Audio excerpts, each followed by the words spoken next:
Continuing our reading of Cybernetics and the Origin of Information. We're picking up from the beginning of chapter 2. So that's page 47 of the translation. Like a quick recap of chapter 1, it's all about these different types of what he calls information machines. He's talking about what we now know as digital computers. They already existed at the time he was writing. At that time, they were not sort of the exclusive form of information machine in the way that they maybe are today.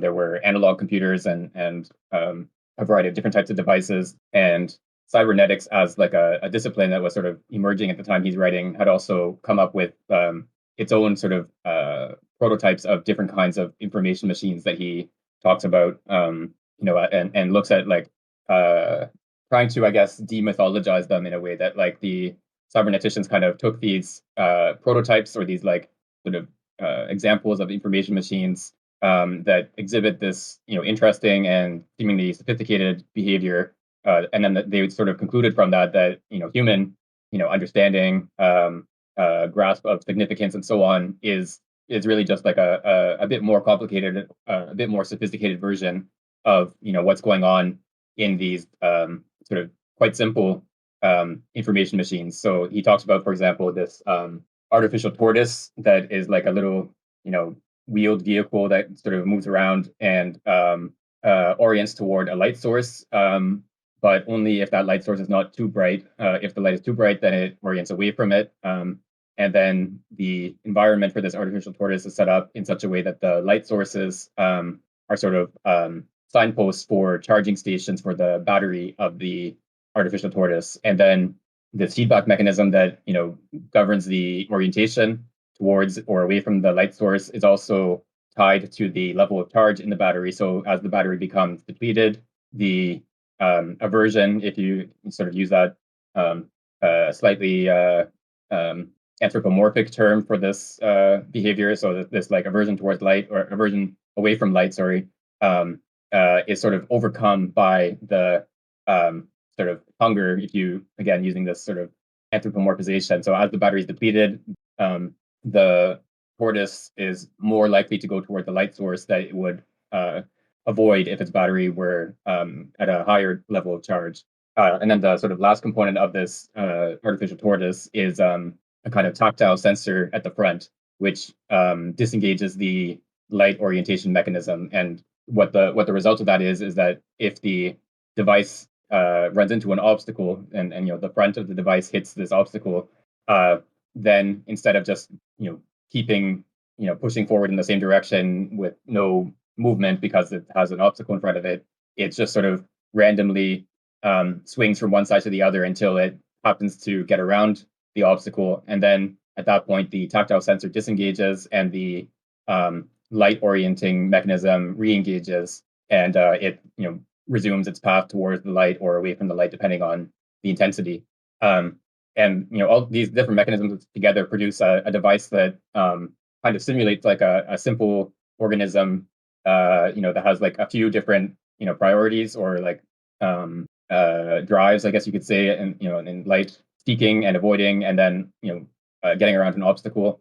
So I compared it to like a worm last time, that like it might be sort of tracking a gradient of a certain chemical that it like that sort of leads in the direction of food. But it might at the same time try to avoid a certain, say, like exposure to predation, certain types of environments, or increase the risk of predation. And then it also might, if it runs into an obstacle while following this gradient, it, is probably not capable of like planning a detour, but it is capable of just sort of exploring until it finds a path that allows it to pick up that gradient again and keep following the gradient. So yeah, this kind of simple behavior that results from this like interaction of a few different drives or priorities is sort of simulatable in this fairly simple device, which just includes like basically three different feedback mechanisms that are like connected in this way.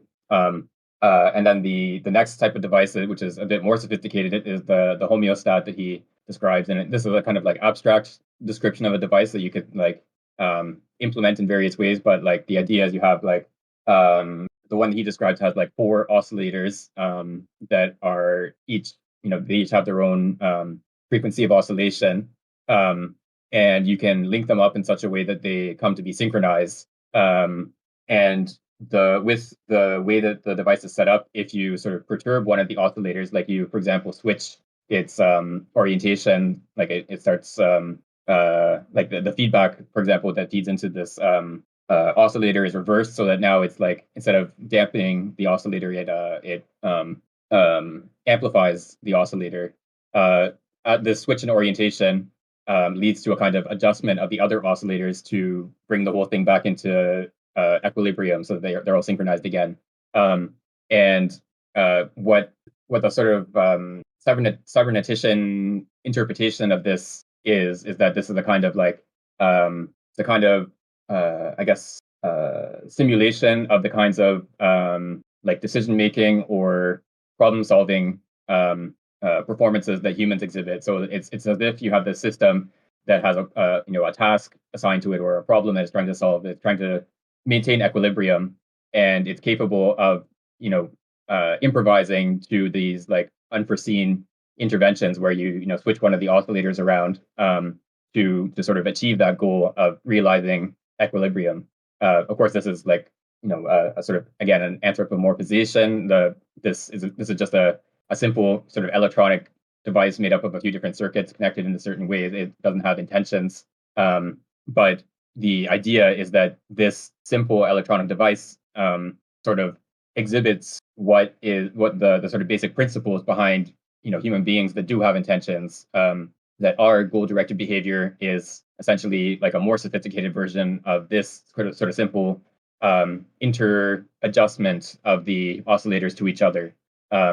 And yeah, so what Ruyer wants to do in that, or what he has set out to do in that last chapter that we just finished last week, is to look at all these different types of machines and sort of point to like kind of the gap between what the machine actually does and what the cyberneticians wanted to do or want to draw from the fact that this machine exists. So the cyberneticians want to take the existence of these machines and the fact that you can set up these machines that sort of simulate a fairly sophisticated kind of behavior to demonstrate that the more sophisticated versions that humans exhibit are just like sort of quantitatively more complicated or more sophisticated versions of this simple behavior exhibited in the machines. And he sort of insists on this qualitative distinction or ontological distinction, and saying that this is actually a distinction in kind, that it's not just a matter of like making the machine a bit more complicated, a bit more clever, etc., to sort of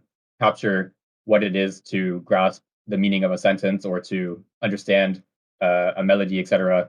That like there's a sort of fundamental difference between what it is that a human is doing when they understand a sentence and what the machine is doing when it sort of predicts what the next word is going to be, for example. And so that's like sort of the core of this book, is just insisting on that gap between the two, like this sort of mechanical process of simulating even fairly clever behavior that humans are capable of, and then the process of the human actually performing that behavior. Like these are two fundamentally different things. And so this next chapter is going to be like about this. What one of the sort of basic characteristics of this difference is this difference between what he calls framing activities and framed mechanisms. And so we'll see more about what that means over the course of this chapter. But basically, the idea is that these machines, the artificial tortoise or whatever, these are sort of set up with certain parameters, certain like rules of operation, etc. These are sort of built with these sort of fixed properties at the outset by a human being, that has consciousness, for example. They're sort of set up to operate within certain environments, certain circumstances, and to follow certain patterns of behavior. And then if they sort of encounter something that it doesn't fit within those parameters or those circumstances, then they are no longer capable of anything resembling the sort of quasi-intelligent behavior that they exhibited before. Like in the case of the artificial tortoise, if you restructure their environment so that the light sources don't line up with the charging stations, then they're not capable of finding the charging stations in any other way. They just sort of follow the light source, and then their battery depletes, and then they die essentially. Um, uh, but so yeah, whereas an animal that might sort of rely on a certain cue for like finding food, to varying degrees of sophistication, and are capable of learning that that cue is no longer valid. They should instead follow a different cue, learn some other pattern that leads to the food source. Again, it depends on the type of animal. Like a worm is not going to be able to learn the same kinds of things as a dog, for example. But they exhibit this sort of open-ended capacity for learning and adapting their behavior in light of a value, or like something, this sort of principle of maintaining their existence and reproducing themselves. And they will sort of change their behavior and way of approaching the world to realize those goals in a way that these machines are not capable of. And this is even more the case with humans, of course, where we can not only sort of continue our existence and reproduce ourselves, but we can sort of evaluate whether those are goals that we want to pursue at all. We could decide, I don't want to reproduce myself, or I don't want to continue in existence. So we can not just evaluate, like, are these means, a good way of achieving these ends that are sort of set for ourselves, but we can also evaluate those ends and decide that we don't want to pursue those ends anymore. So this sort of activity of framing, like, we can set up some kind of process that will pursue a goal. We can build a device, for example, that will achieve a certain goal that we want to achieve. But we can also sort of step back and say, like, is this actually a goal that I want to achieve? Is this a goal that I want to set myself? And this is sort of the difference between these machines that pursue this, or that simulate something like goal-directed behavior, and then the human being that can not just implement some sort of technique to achieve a goal, but also decide whether that goal is worth pursuing at all. So yeah, we'll see more again about how this works over the course of this chapter, but that's sort of where we are in the big picture of the argument. Does someone want to pick up from the beginning of the chapter? Yeah, I can read. Just quickly wanted to note what I put in the chat. It was just something that I have been thinking about in this as we read this book. That as you mentioned in chapter 1, Ruyer points out these empirical gaps between what we know human beings are capable of doing, or living beings are capable of doing, and what we can build machines to be capable of doing, and uses this empirical gap to motivate this assertion of a difference in kind between, at least the human being and machines that are capable of bringing about some effect. But obviously, as we've discussed, technology has changed a lot since Ruyer wrote this book, and the empirical gap is still present, but not as obvious as it used to be. And so, yeah, I guess what I'm thinking about is, what happens if the empirical gap were to be like completely closed, so that there would be nothing that you could point to that would differentiate human behavior from machinic behavior. Even if we found Ruyer's arguments convincing about earlier stages of technology, and perhaps could reasonably assume that the argument in principle would hold, then what could you point to, I guess, to motivate that distinction once the empirical gap is closed? It's not something like we have to come up with an answer for now or anything, but it's just something that I have been thinking about. Yeah. Like you said, we don't. I mean, answering this question is probably the task of the whole book, but we can, I think, like, point to a couple, or I can point out like maybe a couple of like, I guess, elements of what his sort of line of argument is. I think for this, so maybe it helps to like differentiate a few different like kinds of argument that he presents in this book, and maybe doesn't always like sort of set out as like distinctly as I would like to set them out. So like one thing is like looking at the claims that the cyberneticians are making for the specific technologies that they're describing, and then pointing out that like their sort of the morals that they're drawing from this technology are go beyond what the technology itself actually displays. So like you set up your little artificial tortoise that does these neat little things in your like artificial setting, and then you say, oh, this is what like a real tortoise is actually like. It's just like a sort of more complicated form of this like simple artificial tortoise. Um, and so he points out that this is like a big extrapolation from that you've set up this simple device that does some neat little thing. It's kind of a party trick, really. It's not like you haven't really like grasped the sort of the essence of animal behavior just by setting up like three feedback circuits in a little robot car. Um, so that's like one kind of argument, just like sort of pointing out the gap between the what is actually achieved by these devices and what the cyberneticians sort of draw from the existence of these devices. And then I think a second kind of argument is like I guess maybe a more in principle position that this gap is not just a sort of contingent accident of like the technology is not developed enough so far, but like in future we'll have like even better robot tortoises that are capable of everything that a living tortoise is capable of. So of course this is a promissory note at this point from the people developing these technologies. But Ruyer, I think, would argue that there's always going to be this gap. There never will be this like empirical coincidence of the capacity of the artificial device and the capacity of the living being. So of course we have artificial devices today that do a lot of things that I'm sure Ruyer would never have thought possible. Translating a text, for example, with like relatively good quality. Um, Computer vision stuff, I'm sure, is much better than he would have ever expected.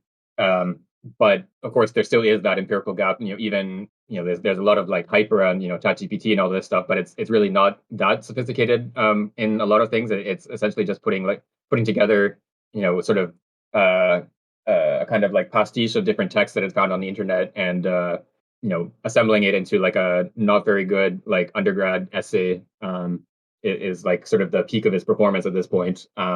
There are like more, I guess, more interesting things like the AlphaFold that has like come up with a pretty interesting work on like protein folding stuff and things like that are like more specific problems, but like in terms of general purpose, like sort of being able to solve problems, these even the sort of the most advanced AI things that are in existence now are still pretty far away from even like the average 10-year-old in terms of like solving a problem. Um, so yeah, there's like the second step, I guess, is like moving from this empirical gap between the existing technology and some of the claims that are made around it, or like the lessons that are being drawn from it, to like an in principle gap, saying that there never will be a technology that sort of closes that gap, like ultimately closes it and fully reproduces all the capacities that a living being has. And then I think the third step is like from this empirical, this predicted continuation of an empirical gap, that like there never will be this complete reproduction of a living being's capacities by an artificial device. Sort of drawing from that this like assertion of the sort of difference in kind between these types of performances, that like the sort of mechanical processes that go on in these machines, even the most sophisticated information machines, are fundamentally different than this sort of survol. I can never remember what the English word or the English translation of that term is, but like sort of overview of the situation, or what we saw with Merleau-Ponty. He describes it as this melodic awareness of something, that like you grasp the melody as such, as this sort of intrinsically structured whole, rather than grasping one note and then the next note and like sort of learning the pattern of connection from one to the other. It's this like overview, oversight, or whatever the term is, that is sort of fundamentally different than what a machine can do. But maybe the sort of complicating factor for Ruyer compared to Merleau-Ponty is that Ruyer also takes that like the development of a living being and ultimately like matter as such is part of like he has this sort of panpsychist line of thought as well. So like a living being, the embryo that develops into a chicken is also sort of following this melodic pattern or this survol. Um, so it's not just a matter of like the soul and the body sort of being these two separate things that are connected to each other in some mysterious way, but you have instead this like development of a living being that is sort of guided by this overview or this melodic structure or something like that. And yeah, so it's the development of a living being is in some sense analogous to humans' goal-directed behavior as opposed to a machine's functioning. But yeah, he gets into this a little bit in the last chapter of the first edition of the book before he has the sort of follow-up chapter in the 1967 edition. So it will get to that eventually. But yeah, so I think it's like a kind of step-by-step argument. Of course, each step is like more speculative than the others. Like he's making an empirical prediction in the second step, and then he's making like an ontological assertion in the third step. But each one is supposed to be sort of drawing the consequences from the previous one. And so like if you find the first step convincing, then you should be like sympathetic at least to the second one, and so on. So that's sort of how I understand the like stages of this argument. So it's not just a pure assertion, but it does require like a certain like extrapolation from the fact that there is this empirical gap in the first place to like a prediction of the impossibility of closing that gap to like that sort of statement of this difference in principle, difference in kind between these two realms at the third step. Interesting. Thanks. Yeah, it does seem like he would be skeptical about the possibility of closing the empirical gap based on what we've read so far. So yeah, that makes sense. Yeah, okay, do you want to pick up from the beginning of the chapter? Yeah. Chapter 2, Framing Activities and Framed Mechanisms. In the last chapter, we saw that all the internal difficulties of cybernetics stem from the same error of principle and the biased postulate that information machines are the complete equivalent of living and conscious nervous systems. This mechanistic postulate drives all the failures of cybernetics: the failure to understand the origin of information and the implicit acceptance of a true perpetual motion of the third kind, the failure to understand meaning, and the failure to understand the perception of universals or learning. We must therefore move on to a deeper and more general criticism, or more precisely, a positive reinterpretation of cybernetics free of its mechanistic assumptions. We must give up the claim to replace the conscious nervous system with machines and instead consider the machines as subordinate to the living nervous system and framed by them. First and foremost, we must acknowledge that the assembly in the active sense of the word of any mechanism is quite different to the assembly in the passive sense of the fully constituted and functioning mechanism. Active assembly is the work of consciousness, which creates connections according to a meaning. Passive assembly is the set of connections once they are restored, and automatic assembly can replace connections improvised by consciousness. What is the common element of all automatic assemblies? What does the constructor spontaneously look for when he wants to mechanically imitate conscious behavior? The answer lies in this word: connection, liaison. The manufacturer is always asking himself, quote, what kind of connection should be made to achieve the desired effect, unquote. For the calculating machine, this is obvious. The construction problem for the radio handyman who wants to make a quote-unquote Simon, as well as for the professionals who want to build a new mark, it is a problem of connection. The manufacturer obtains hundreds of electronic tubes and hundreds of meters of wire and starts welding according to the assembly diagram. Collin and Burckhardt's machine existed in principle from the day Shannon realized that logical algebra was translatable into electrical circuits. For self-regulating automata, this is no less obvious. It should only be remembered that there may be connections of a different kind than sliding linkages, liaison par glissière, or electrical wires. An electrical or magnetic field or an ordinary dynamic constraint can be used as well as a kinematic connection. The function of the regulator, that of Watt, for example, depends on the establishment of a connection that is, on the one hand, kinematic.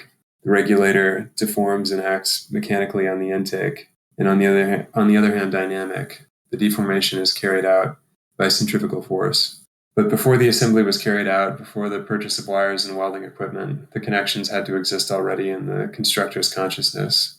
A machine with imperfect regulation must be guided by a supervisor whose consciousness, quote unquote, closes, in some manner, the circuit of a semi-mechanical, semi-psychic feedback. The machine yet to be built exists as a semi-differentiated schema, the parts of which are linked by the general meaning of the effect to be obtained. Before this schema, an even more thematic premonition existed in inventive thinking. From the prescient consciousness to the schematizing and surveying consciousness, then to the supervising consciousness that completes the machine, we finally arrive with full automation at the total replacement of consciousness by a set of, quote, substituted connections, unquote. These reproduce by pushing or pulling, by conducting from one person to another, the primitive connections inherent in the, quote, absolute survey, unquote, that characterizes consciousness. Consciousness, or meaning, is not an ineffective atmosphere.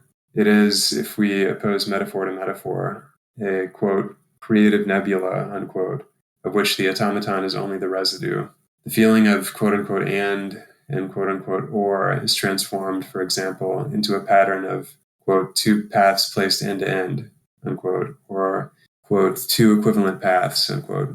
This schema is in turn transformed into real electrical circuits. The feeling, quote, the machine is going too fast, the intake should be reduced, unquote, changes into, quote, the speed should control the intake, unquote, and then into, quote, automatic control schema, unquote, then into, quote, actual control by negative feedback, unquote. The metaphor of, quote unquote, nebulous consciousness is still only a metaphor. But cybernetics itself suggests a more precise definition. Consciousness without auxiliary machines is a kind of putting in circuit of the elusive back center of individuality with the world of meanings and values. Consciousness implies a kind of axiological feedback, which is unrepresentable in its totality in the spatiotemporal world, through which transspatial meanings and values inform, by recurrence, the spatial part of the nervous circuits. Anticipating consciousness is in contact with an invisible and unobservable, though not supernatural, meaning or ideal that controls its processes of realization. The quote-unquote ideal, which can be materialized in the automatic machine, is obviously second to the non-materialized ideal of the conscious being. Similarly, quote-unquote substituted connections are second in relation to the connections improvised by consciousness, or the actual assembly in relation to the designated assembly. It's because I want to get warmer that I turn up the thermostat. Machine automation is a kind of spatial projection of something that is hyperspatial. Yeah, so this the beginning of this first paragraph seems to be saying what you were just saying about the where does he say it exactly? The positive reinterpretation of cybernetics. So I guess that would be kind of the shift to the ontological account. Although maybe also Ruyer is saying that he's going to take some aspects from cybernetics and apply them differently to the relation between consciousness and the machine, differently from the mechanistic cybernetic understanding of feedback. And it seems like he's saying that the machine is the creation of a series of physical connections which realize some plan that the schematizing consciousness has in mind, and kind of just is the realization of that schema, and is completed by it as the kind of the means to the end of the realization in the mind of the engineer. And then this last paragraph is interestingly speculative. The idea that there's this an X center of individuality, which has like a axiological feedback loop with the world of like human culture or meanings and values, which is kind of the maybe I guess the ultimate source of possibly meanings and values themselves, but also the instantiation of machines and a series of complex physical connections. Yeah, I think these like couple paragraphs here are like very sort of typical Ruyer kind of thing where he's like going from these like sort of analyses of these specific cybernetic machines or whatever, and then within a couple paragraphs he's gone into this creative nebula that is like outside of space and time and so on, that like this like sort of like flight from this like very specific problem to this like much more general sort of metaphysical problem. So yeah, of course there's varying degrees to which we might be sympathetic to that flight. I don't think even he would say that this is like a sort of like a rigorous argument or something that like should be decisive, and that like if you don't acknowledge the force of this position that you're being irrational or something like that. But I think he's like, yeah. So to sort of pick up on the point that you mentioned about like this sort of positive reinterpretation of cybernetics. Of course, like if the point of the book was just to say that cybernetics is wrong, like that they've made mistakes about like the function of these machines, or what we can learn from these machines, like that would not be that interesting, especially 60 whatever years, 70 years later. Saying that people 70 years ago who were enthusiastic about these machines were wrong is like not that interesting. But I think what is more interesting is trying to like figure out what it is that they sort of got right, that like cyberneticians did actually grasp something that is important, that allows us to understand the functioning of living beings better and so on, that Ruyer would have acknowledged that, of course. But then sort of picking up the like place where that kind of thinking breaks down, like where exactly does that sort of attempt to understand a living being as this like feedback mechanism, or a collection of feedback mechanisms that are linked up in a certain way. Where does that break down? And that's like the point that he wants to like home in on, and sort of like not allow the cyberneticians to sort of like gloss over that point. I think that's what he's trying to do, and that's like a much more interesting project that sort of has validity beyond the specific claims that the cyberneticians were making, that obviously no one is making in exactly the same way today, although there are a lot of similar types of claims that are being made about like the AI things that we see around the world today. But yeah, so he's sort of like at the beginning of this chapter just sort of like setting out this distinction that I was pointing to, this between like the framed mechanism. So this is a system that is set up in such a way that its different components are linked in some sense, that like what component A does affects what component B does, and limits what component B is capable of doing, right? Like a machine is only useful if that somehow what a certain component, like the input buttons, for example, like if the what happens to those buttons limits what the machine is capable of doing. If you had a machine that was capable of doing anything, that like you could press buttons and then you never know exactly what would come out, this would not be a particularly useful machine. It would not really help you to achieve a goal. Like what the whole point of a machine is to like set things up and organize things in such a way that you can reliably bring about some sort of effects that you want to bring about. And so you're sort of narrowing down the possible behaviors of the components by linking them to each other in this way. And what he's sort of pointing out here, yeah, it's a realist effect machine. Yeah, you press buttons, and then sometimes you get an umbrella next to what is it? I forget the image there, like umbrella on a desk next to a lobster or a sewing machine. Yeah. Anyway, yeah, you never know exactly what will come out. You just sort of press buttons, and then you get some sort of random result. Yeah, so this machine, it'd be hard to say what exactly the purpose of such a machine would be, but even then, you might say, its purpose is to produce a surprising combination of objects. So yeah, maybe that's like a kind of a strange, choice to make a machine that does that. But it's still doing something that you designed it to do, right? And yeah, so a machine is just something that is set up in such a way that like the different possible events that can go on in this machine are limited by the connections between the different components or elements of this machine. And what he points out here is that like this machine as it exists, like once it's up and running, this is an entity that exists in space and time. It has like parts that are connected to each other. in such a way that the parts are only capable of doing certain things and not other things, assuming the machine is functioning properly and doesn't break down. But that machine doesn't sort of set itself up. It doesn't sort of pull itself into existence by its own bootstraps, right? Like any machine that currently exists, it was built by a human or designed by a human, and then put together by some sort of automated process that was itself designed by a human, etc. Like at some point, there's a human who decided, I want to produce this type of thing for whatever reason, or maybe just for fun, or to see if they could do it or whatever. But you can only sort of go back so far in the process of like automatic production, your sort of automated factory that builds widgets on its own or whatever. Eventually, and after a pretty short number of steps, really, you end up with a human who had to make a decision and say, this is something I want to do, this is a goal that I want to pursue, and so on.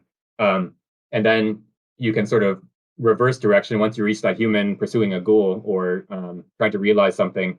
You can sort of reverse the direction and follow the I guess you can call it like a descent from this goal, this ideal, or whatever that he describes here. That has this sort of non-spatial existence, descending into realization into a spatial temporal machine that exists, in a certain location at a certain time. So like when he describes, for example, this Watt governor mechanism. So this is like he talks about this in the first chapter, but just to give a little recap, this was a device that was attached to a steam engine that regulates the speed at which the engine operates. So when the load on the engine is low, the engine, this governor, it has a little sort of centrifugal, it's essentially attached to an arm that spins around as the engine runs. And the faster the engine runs, the higher the arm will raise, which allows more steam to escape, which tends to slow down the engine, and vice versa. So as the engine increases in speed, the governor allows more steam to escape, which slows it down. So it's a negative feedback loop. And so this means that when you have a low load on the engine will speed up and more steam will escape, and then it will slow down again. But then when you have a heavy load on the engine, less steam escapes and it doesn't slow down, or it keeps the same speed. So the sort of result of this mechanism is that the speed stays relatively constant. Whereas if you didn't have, so before this type of mechanism was introduced, you actually had a lot of times it was like little kids that were responsible for keeping the machine within like a safe operating range, so it didn't explode or whatever. So you'd have like a kid who would stand there and sort of watch the machine and sort of see, is it running too fast or too slow? Should I like increase or decrease the amount of steam being allowed into this machine? So here we have, like, say the designer of the machine or the factory owner or whatever has a goal, like the machine should stay within this speed range so that it doesn't explode. And at first, the sort of realizing that goal or maintaining that goal requires this conscious human being, this 6-year-old boy or whatever, to stand there and actually watch it and keep it in that range. But then at some point, someone comes up with this governor that is capable of bringing about the same effect without any consciousness. So it doesn't require someone to actually be aware of, is this machine running too fast or too slow? It's this like linkage that the different parts of the machine are now set up in such a way that, in principle, it shouldn't be able to run too fast or too slow. It should always stay within the desired range. And so this is like a sort of exemplar of the process through which this this goal or this value or ideal, whatever, of keeping the machine in the desired range is sort of manifested into like a mechanism, into some sort of connection between the parts that ensures that this effect is brought about. And it's like a kind of substitution of this mechanical linkage for a conscious sort of operation of watching and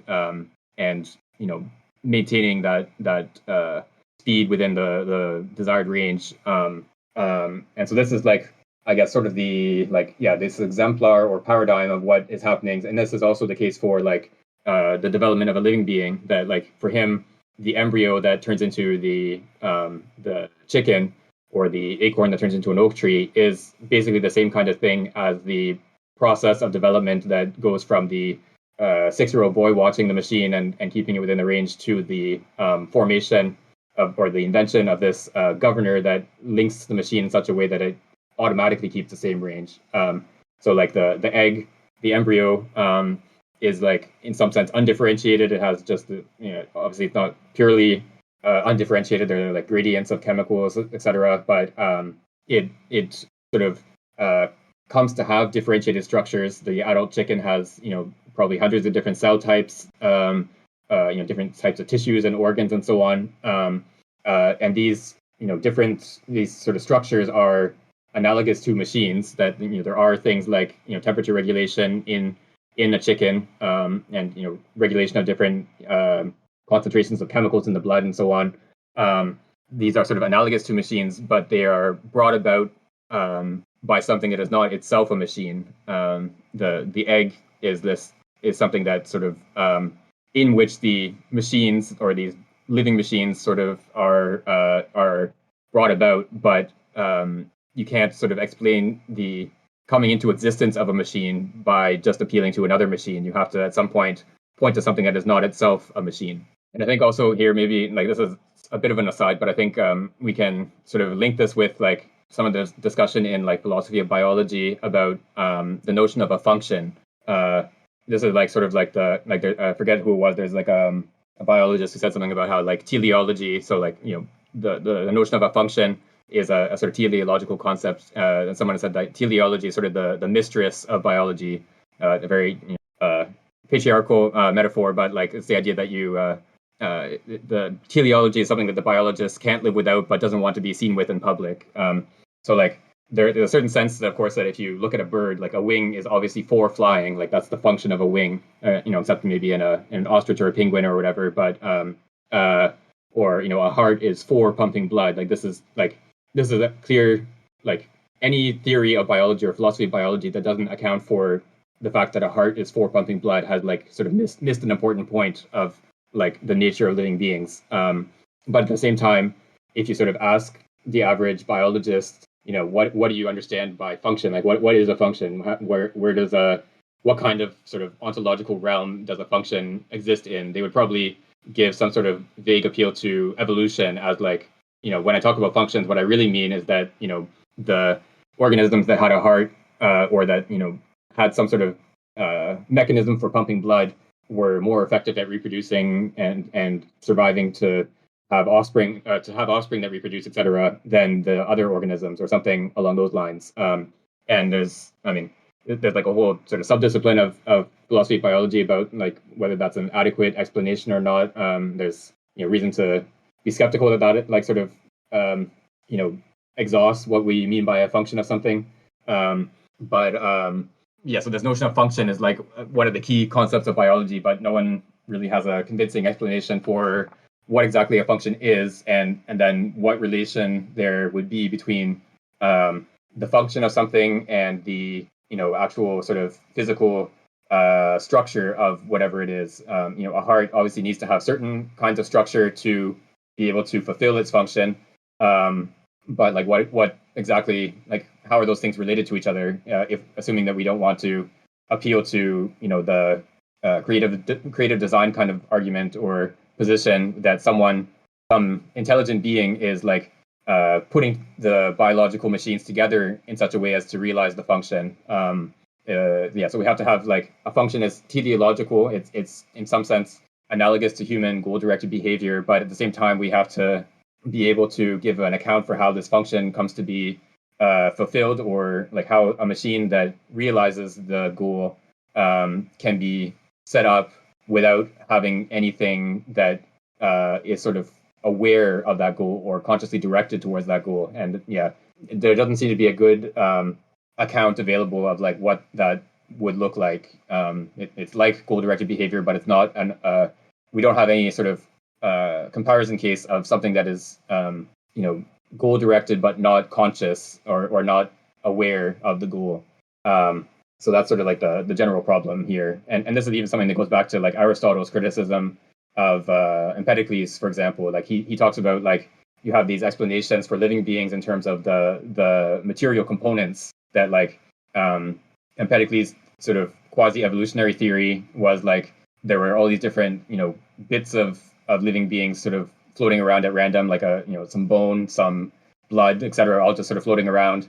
And then some of them combine together to form like living beings that are sort of harmonious, that like all fit together in a way that allows for the being to survive. And then others came together and formed these like monstrosities that had 10 heads and no feet or whatever. And those ones didn't survive. And so that's why we find living beings that have this sort of coherent and harmonious structure, which is actually a pretty, I think, clever kind of form of accounting for the nature of living beings, especially considering that this was written in like the 4th century BC. But Aristotle points out that like you can sort of like ascend the chain of causes, and you can say that like the bone has this structure because it's formed out of this stuff that came together in this way or whatever. But you are still you never get to the function just by looking at this sequence of mechanical causes or material causes. Like the fact that bones are or one of the functions of bones is to support movement of animals that have bones, for example, that like the leg bones allow for this like lever function that allows the animal to move. This whole sort of functional side of things can never be explained just by pointing to what a bone is made of. Obviously, the material that bones are made of has to have certain properties. It has to be strong enough to support the weight of the animal and allow for the muscles to attach to it and so on. It has to have these qualities to be able to perform its function. But just pointing to the strength of the bone doesn't tell you anything about what the bone is for or why an animal has bones in the first place.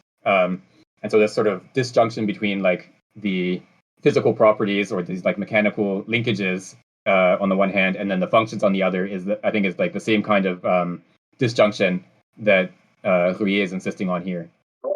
Okay, yeah, so we can go on to the next bit. So I'll read the next page or so. Okay. This projection is always imperfect and incomplete. In many cases, it is even totally impossible. When my hand, monitored by my visual field, goes to take a full glass on the table, the ideal meaning of, quote, to take the glass without spilling it, unquote, is almost perfectly replaceable by a quote unquote ideal for an automaton controlled by photoelectric cells and operating by means of stabilizing mechanism. The quote unquote surveillance by the visual field is not really replaceable, but its effects are imitable. I think surveillance here is an ultimate translation for survol. I think they might have translated it in different ways here. Anyway, yeah. But when the hand is that of an artist seeking a harmonious line, the invisible ideal, which nevertheless compels him to erase imperfect lines through a kind of negative feedback, cannot be replaced by any mechanical substitute. We can conceive of machines for making pointillist or cubist painting starting from an automatic quote-unquote perception, and some artists' brains seem to have worked as such a machine would work, but art would not be well served by it. How can we mechanically represent the regulation exercised on behavior by a demanding quote-unquote superego, and above all by a purely spiritual ideal? Even in the case of the hand searching for the glass, there is much more in consciousness than in substituted automation. The visual field, with its multiple details, supervises and surveys itself in a unity that does not imply the existence of an external surveillance point. From such a field, by definition, all kinds of connections can be improvised and realized because they are already virtually present in its unitas multiplex. Moreover, the passage from consciousness to the machine is always possible. There is no more in the machine, but less. The machine is an extract. There is less in the automatic connection or in the materialized ideal than in the consciousness of the person who provided the connection in a flexible and improvised way according to an invisible ideal.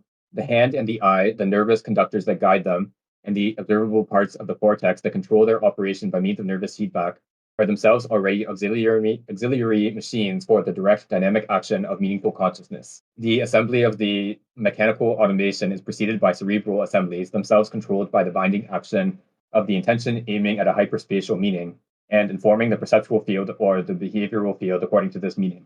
If I am in a hurry, an essential value being at stake, first my psyche, then my nervous system are set up according to the theme, quote, maximum speed according to the circumstances, unquote. Eventually, an auxiliary machine, such as a bicycle or automobile, is put into operation to achieve this maximum speed. Consciousness envelops the brain assemblies as well as the auxiliary mechanical assemblies that complement or replace the brain assemblies, ready to correct both. Between the feedback of conscious connections and mechanical feedback, the brain is the domain of mixed feedback, the place where active assemblies are transformed into passive ones. It is a flexible and unfinished machine, easily and temporarily closed according to changing intentions. In relation to a machine whose automation is imperfect, the user's or worker's awareness plays the role of a pure auxiliary framed by the ensemble of the mechanism and with improvised connections making up for what the assembly of the machine leaves poorly connected. At this level, the human being, quote, supplements without loss whatever human faculties the machine lacks, unquote. For example, if a red light appears on a car's dashboard indicating, quote, water too hot, unquote, I have to stop and remove the radiator cover that I had forgotten. An improvement would be the automatic adjustment of the radiator plug according to the temperature, eliminating the need for my conscious concern. We therefore understand the conviction of the cyberneticians. The improved automation perfectly replaces the conscious connections that remained inserted in the cycle of poorly adjusted mechanical connections. So they conclude, automation represents the entirety of conscious connections, but we also see their mistake. The quote-unquote inserted consciousness, far from representing consciousness in general, represents only an incidental and accidental role. The essential thing is the framing, enveloping consciousness that had to invent and combine all the mechanisms of the car as a means of transport. The isolated zones where consciousness needs to intervene, which remain in cases of imperfect mechanical operation, are destined to be eliminated. But this does not mean that the framing zones can also be eliminated. A well-automated device can be operated without conscious concern, but it must be built with even more conscious care. Just because lakes are a geographically transient phenomenon, this does not mean that the oceans are destined to disappear in the same way. Right. So this is again sort of insisting on the difference between this what he calls this inserted consciousness. So like consciousness that sort of plugs the gaps within the functioning of a machine on the one hand, and then the framing consciousness that sort of sets up the machine in the first place. So like the factory, the steam engine that you need to hire a child to monitor. Here, there's like a gap in the functioning of the machine in that if you just leave it to its own operation, it will ultimately like overheat and explode, and then won't be able to function at all. And then you can improve the machine by sort of plugging this gap that previously had to be plugged by consciousness. You can add this mechanical linkage with the governor that prevents the machine from overheating and exploding. So this is like, and you can obviously keep doing this. You can keep replacing the human supervision of the machine by automated processes that prevent the negative effect from appearing in the first place. You can keep doing this more and more, having like more and more perfected automated machines. And eventually, I mean, to some extent, this exists today, where you have these factories with like semiconductor production today, like designing chips, building the chips that are using computers. Like obviously, there's no way that a human being is going to be putting billions of circuits on a little chip, sort of by hand, or even supervising a machine doing it. Like the machines are doing this in this automated way. But there's still an involvement of humans in designing the chip in the first place, of setting up the machines in such a way that they will produce the chips according to the correct design, testing the chips after they're produced, etc. Like there's still humans involved in the process at various other points. And what Ruyer is insisting on here is that like this, evolution of the automated process that sort of removes these gaps that have to be plugged by human beings, like that within the process doesn't really tell us anything about the possibility of ultimately eliminating consciousness from the process altogether. So the process might at some point sort of be executed without having human intervention as like a part of that process, as one of the links in the chain, or as filling a gap in the process. But there would still be the human decision to set up the process in the first place that can never be eliminated. And like this actually, I think, ties in with something with something that Simondon mentions in the introduction of On the Mode of Existence of Technical Objects, where he talks about automation, and he talks about how like this kind of fantasy of the automaton of this machine that would function autonomously and wouldn't require human intervention. It kind of like leads to this idea of like a machine that would not just do what we want it to do, but it would want for us. It would like sort of replace the human desire with it would sort of stand in for the human that has a desire or a goal or something like that, which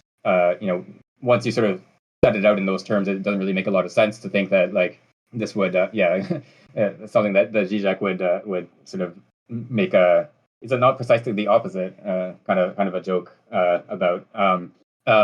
But yeah, so this sort of fantasy of like replacing the human being altogether by a machine, kind of like once you sort of set out what that would mean, doesn't really make a lot of sense. That like you could potentially, in theory, you could have this sort of process in which human beings don't have to intervene as like a link that prevents the process from running out of control, or that replaces a missing connection. Like you could fill in all those connections with some sort of sophisticated computer or whatever that keeps the whole thing running.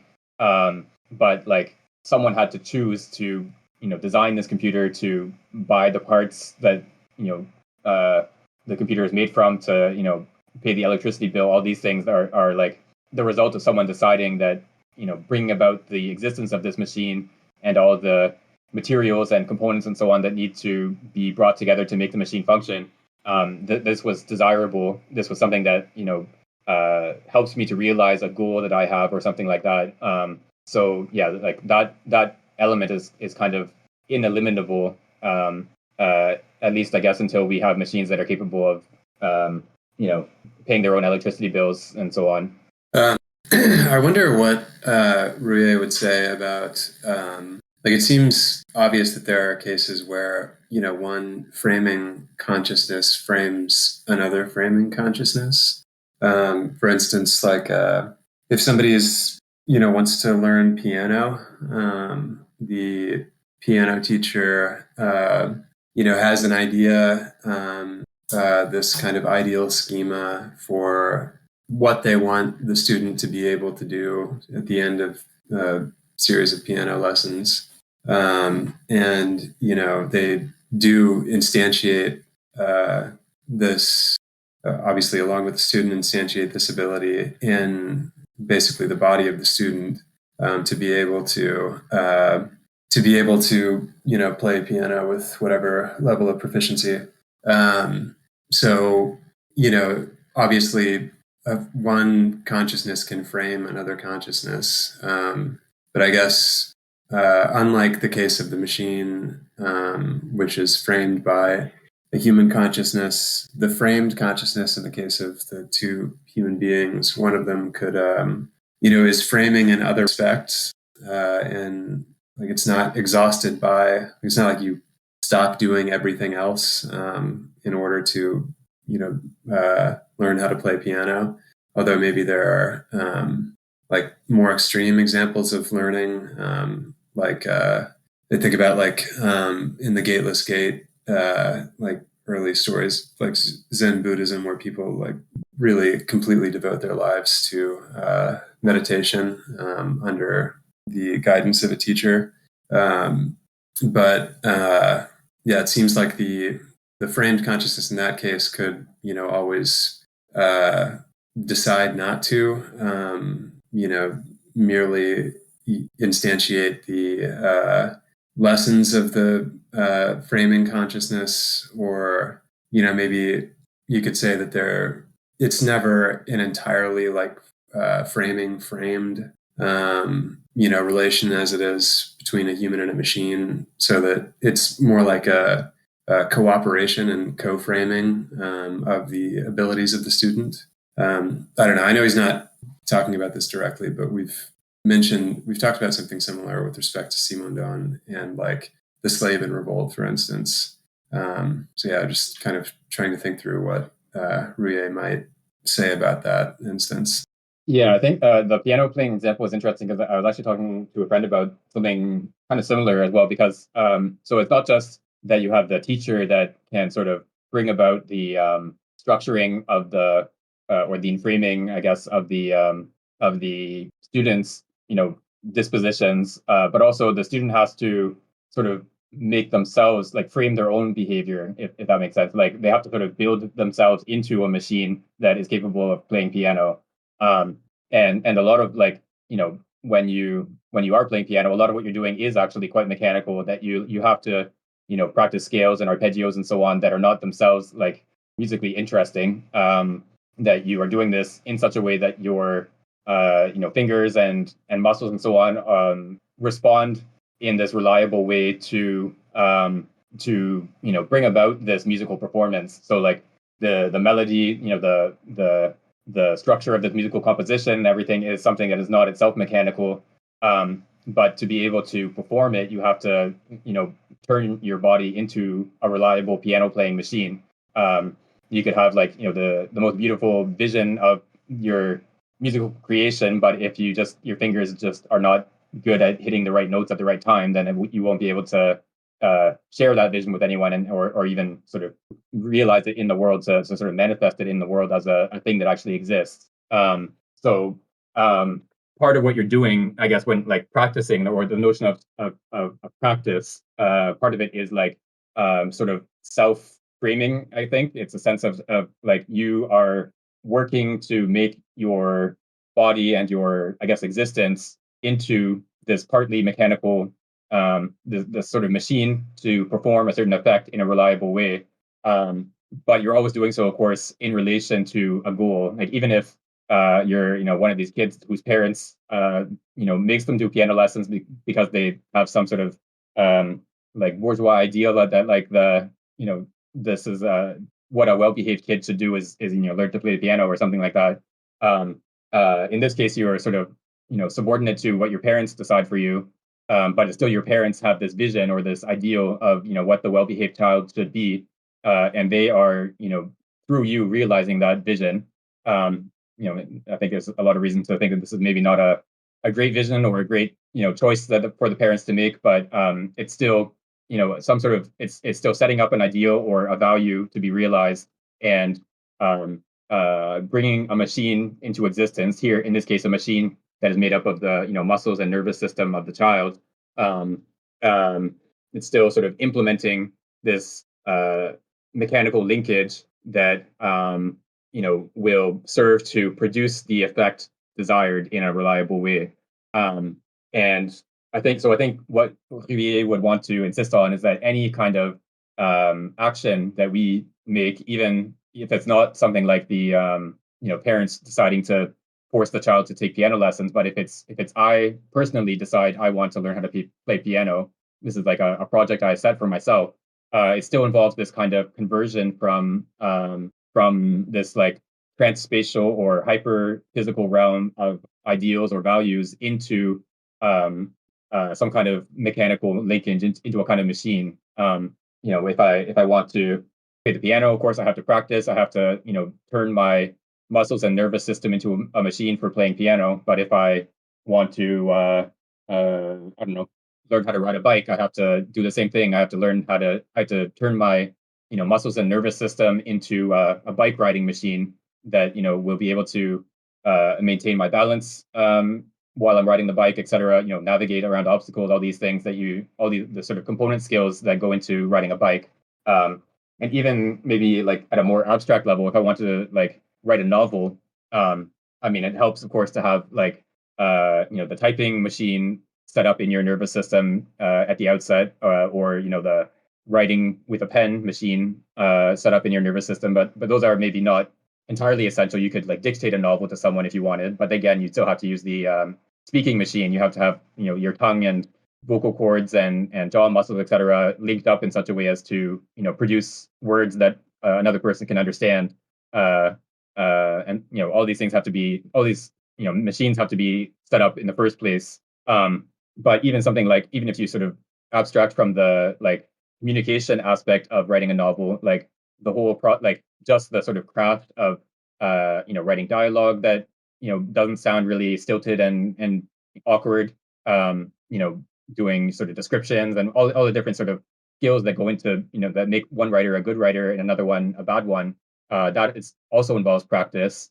Like anything you read about like how to learn how to write will just say that the main thing is just like writing a lot. You just have to keep practicing it, and if you don't do that, then you just will not become a good writer. And so like at a more abstract level, you are setting up these machines sort of within your I don't know, invention faculty or imagination, whatever you want to call it, your ability to create stories and characters and dialogue, etc., that people want to read. All of this has to also sort of produce these like more abstract machines that allow you to reliably, write dialogue that reflects the personality of the character who's speaking, for example.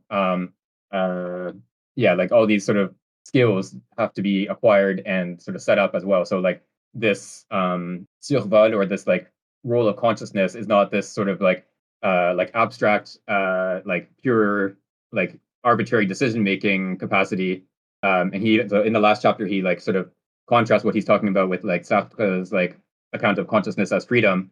Um, it's a kind of freedom that is always like realized in some kind of linkages, or it can only ever exhibit itself in some sort of by transforming itself into a machine of some kind.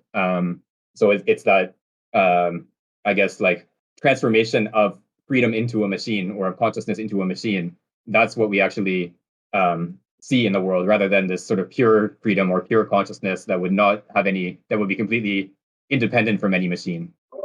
One, I think, last bit that I'll mention in this passage is he talked about like how the visual field as like this is, I think, kind of his like paradigm case for this idea of the survol, or like this absolute survey or whatever. And so the idea here is that like when you talk about the visual field, there's like, I think, a certain temptation to like imagine the visual field as like a picture that some little man inside your head is looking at. This is like a sort of like recurring issue that comes up again and again in like physiology, psychology, etc. And so like there was this like discussion, I think, like in the early 20th century about like the fact that the image that is projected onto our retina is actually upside down relative to the world outside. Like if you sort of examine the inside of someone's eye while they're looking at something, the image that is projected onto the back of the eye where the retina is actually upside down. And so the question was like, how do we actually see the world right side up when the image is upside down?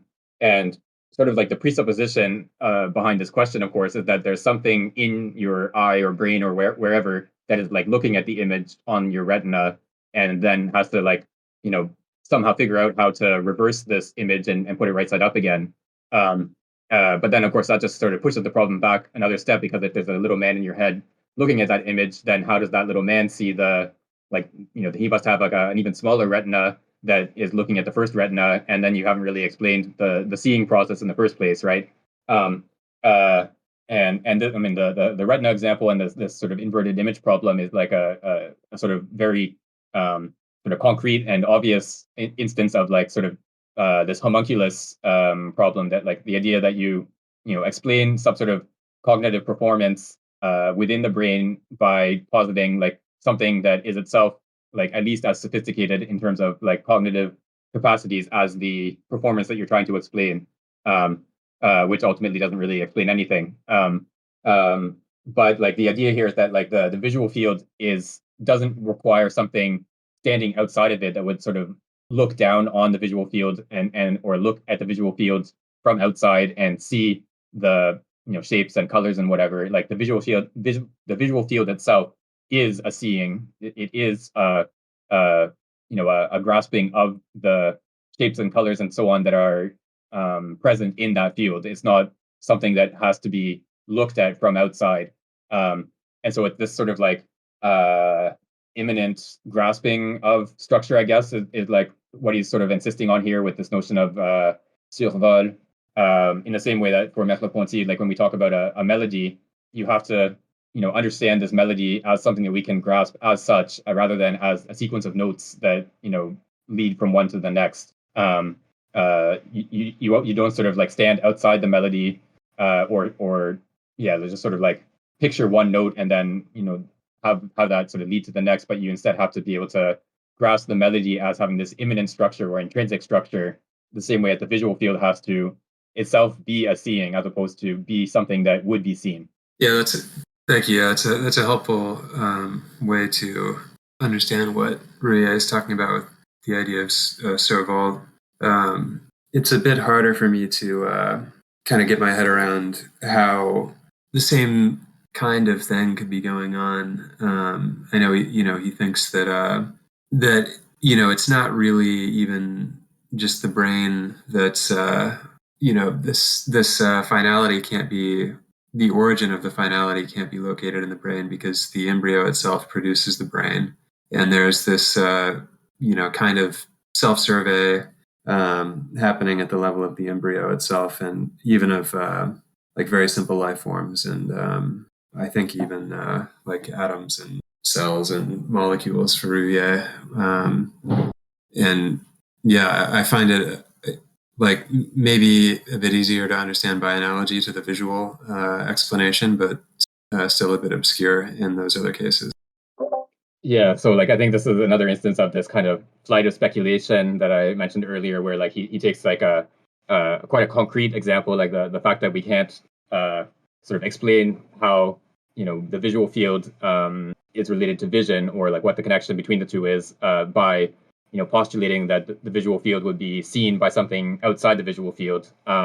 He takes that and sort of like extends it into this like general metaphysical principle of something like this immanent like self presentation or self appearance or something like that, that like this survol, this absolute survey, this something that would not need to be seen from outside to be able to be seen in here, seeing of course in the very abstract sense and not in a physical sense. This is again this sort of like speculative extension from one limited domain into like this general metaphysical principle. And of course, how convincing you find that I think he would himself say that like this is not something that you have to accept. It's something that you can sort of evaluate the specific case and then determine how far you want to go, how far you want to follow him along that speculative flight. Okay, so we can keep going. Maybe we could just read one more passage and discuss, and then stop there for the day, if that works for everyone.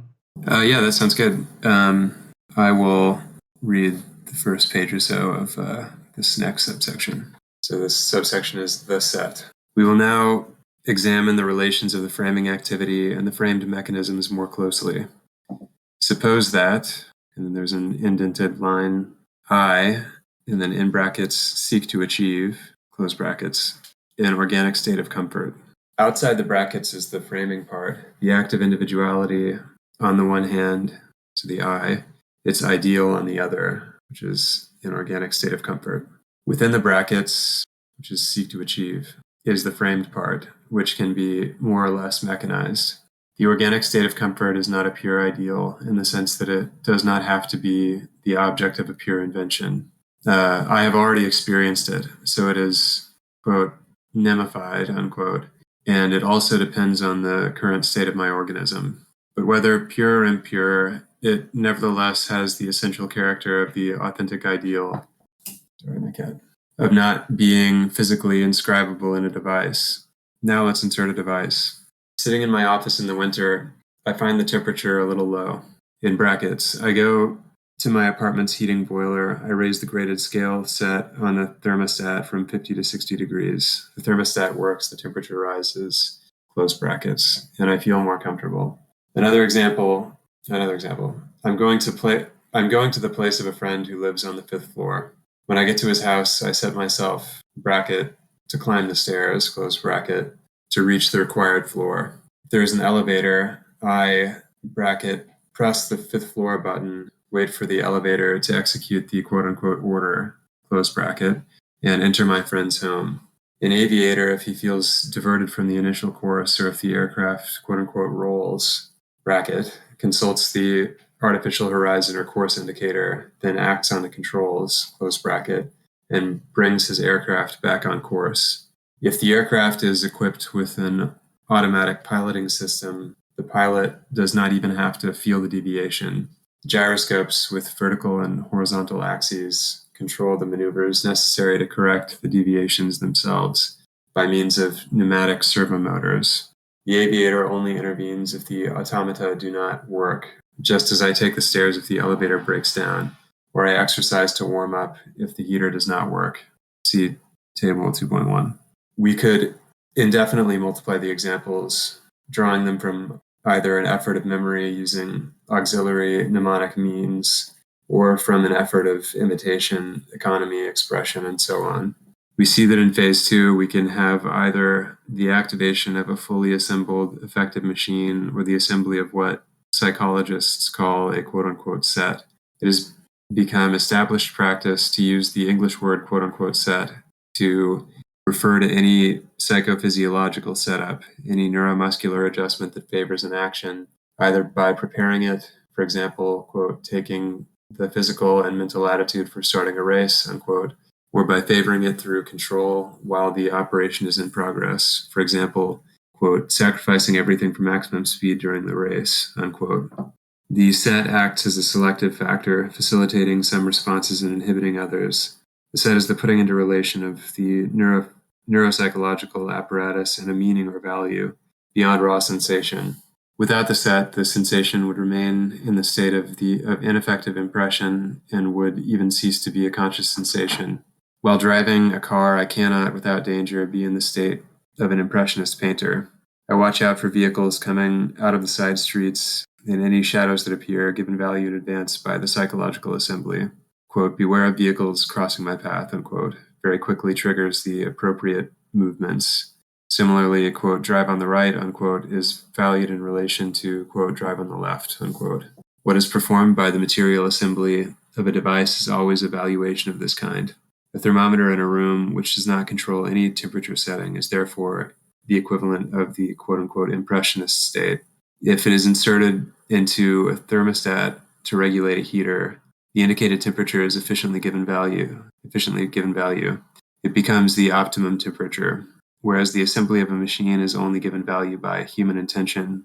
This intention, commanding the corresponding psychological set, must obviously be in direct relation with the meaning or value. The cerebral cortex, the place of the primary manifestations of the psychological sets, is related to two worlds, the world of meanings and values, the apperception of which is a constituent part of the set, and the world of our space, where it achieves the effect according to the set. So yeah, it's interesting that he seems to be perfectly fine with ceding to the mechanistic cybernetic account the idea that we have these, that our body is basically composed of machines, very complicated machines, but machines nonetheless.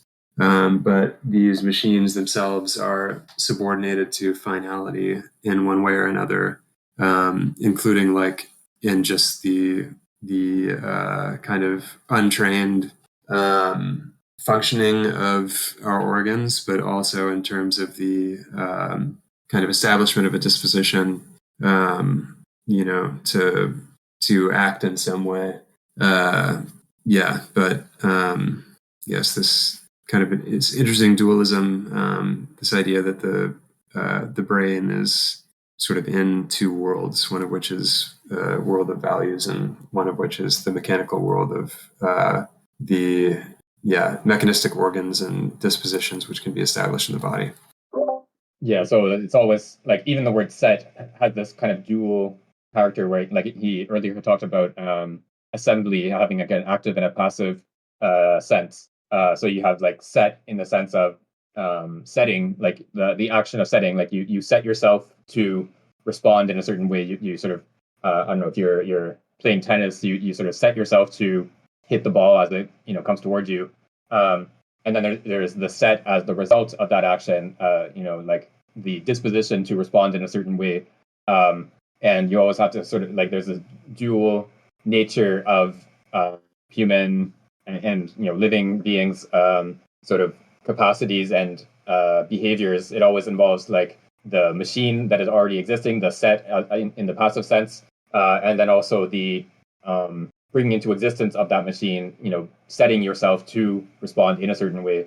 So it's not that one is like, in a sense, the active sense is primary, and that it is only through the action that the set in the passive sense can come into existence.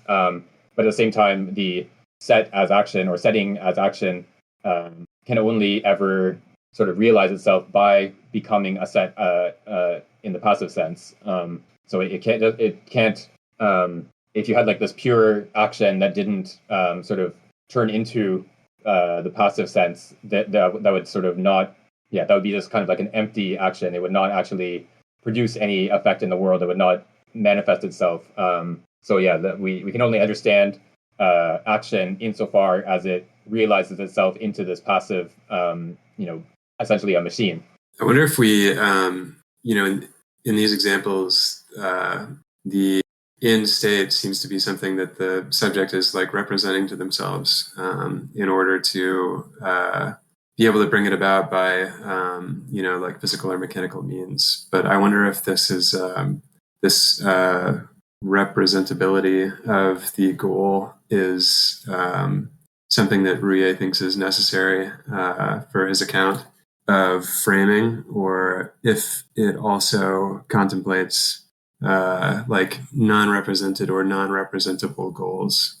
I'm kind of thinking of like the argument about Kant and practical reason, and whether or not practical reason is subordinated to like a knowledge condition, which would, according to some criticisms, pose a problem for the freedom of practical reason from mechanistic determination for Kant. Yeah, I think like in the case of the embryology or developmental biology stuff, like he doesn't of course think that the egg is like picturing the chicken that it's going to develop into, or the acorn is picturing the oak tree that it's going to develop into. But we as outside observers can of course look at the acorn and picture the oak tree, and watch it requires things like time-lapse photography and so on, but we can watch the development of the acorn into an oak tree from the outside, and we can sort of look at the way that it is, how it follows the patterns required to bring about the development into an adult oak tree. So yeah, I guess there's a question of like, is the fact that the acorn doesn't represent the oak tree that it will eventually turn into, is that just a sort of contingent, sort of empirical lack of a capacity on the part of the acorn, or can we take it that there is something intrinsically non-representable, or is it possible that there can be a kind of directedness towards something that is not representable in principle, not just as a contingent fact about the being that is being directed? Like the case that the acorn doesn't have the capacity to represent the oak tree is just a contingent lack of a capacity on the part of the acorn. But is there something that, say, a human being could be directed by in such a way that what it's being directed by is not representable in principle? Yeah, I'm not sure. I'm not sure if he needs to have an answer to that question. I think, yeah, my first inclination is to say that that's kind of independent of his theory. That either answer is probably workable for him, but you have to think about that more. Yeah, so that point, yeah, Angus has put in the chat here about like this notion of like a possibility that was not possible until it was sort of realized. So this is something he's going to discuss more in the last chapter. Like, how do we make sense of the process of invention or creation? That like it seems like it seems like you're stuck with a choice between either saying that these possibilities sort of pre-existed the action of invention or creation, that they were just sort of floating around in like a platonic heaven. And that leads to like his example that he gives is like the sort of platonic form of a bicycle was just sort of floating around, in 600 BC or whatever, that like, hundreds of years before anyone could even have conceived of a bicycle, or like the components that make up a bicycle and so on. And that obviously is pretty implausible. And then on the other hand, it seems like the only other option would be to say that there's like this sort of pure emergence of something out of nothing that like would not sort of like you would not be able to give like a rational account of how someone could invent a bicycle, which also seems pretty implausible because of course we know that bicycles were invented in a particular context of what kinds of technology was available, what kinds of problems people were facing, that like they wanted to be able to get around and be able to transport themselves in this convenient way, etc. Like bicycles don't appear out of nowhere. So yeah, we need some way to make sense of this like notion of invention that is neither this like appearance out of nothing or nor just a sort of transposition from the realm of the possible, which would just be the sort of ghost copy of the realm of the real, which Beckson criticizes as well. So yeah, this kind of like alternate way of grasping what an invention is, I think, is what he's sort of like trying to point us towards. Yeah, I'm not too sure at this point like how successful he is at sketching that alternative, but yeah, some way of grasping that like an invention that is not either just a copying from the possible to the real, nor a creation out of nothing. But yeah, that's sort of getting ahead of ourselves a little bit. So we'll get there eventually. But yeah, we'll stop here for today and continue with this chapter next time. So yeah, thanks everyone for coming out, and thanks for your contributions, and hope to see you next week. Sounds good. Thanks, Nan. See you next week. Hopefully we get some more people to join.